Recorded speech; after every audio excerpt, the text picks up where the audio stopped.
ముందుగా ప్రకటించిన విధంగానే గాజా స్క్రిప్ట్ లోని గాజా నగరాన్ని పూర్తి స్థాయిలో ఆక్రమించుకునే ఇజ్రాయెల్ బలగాల ప్రయత్నాలు వేగవంతం చేస్తాయి. జైటౌన్, షెజాయియా, సబ్రా ప్రాంతాలపైన రాత్రంతా బాంబు దాడులు కొనసాగాయి. ఈ సైనిక చర్య కోసం ఇజ్రాయెల్ ప్రధాని నేతన్యాహు 60,000 రిజర్వ్ బలగాలను త్వరలోనే రంగంలోకి దించుతామని ప్రకటించడం తెలిసిందే. అందుకు వేదికను సిద్ధం చేసేందుకు గాజా నగరానికి సమీపంలోని జబాలియాలోని భవనాలను సైతం ఇజ్రాయెల్ బలగాలు పేల్చివేస్తున్నాయి.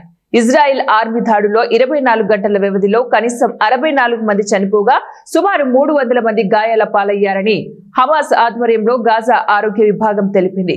2023 అక్టోబర్ 7వ తారీఖు నుంచి హమాస్ లక్ష్యంగా గాజాపై ఇజ్రాయెల్ చేస్తున్న దాడుల్లో మరణించిన వారి సంఖ్య 62,686కు, క్షతగాత్రుల సంఖ్య 1.75 లక్షలు దాటిందని వివరించింది. ఇజ్రాయెల్ సైన్యం దాడులలో గాజా ప్రాంతంలోని ఇళ్లలో 90% పైగా నేల మట్టం కావడమే, ధ్వంసమవ్వడమో జరిగింది. అక్కడి ఆరోగ్య వ్యవస్థ దెబ్బతినింది.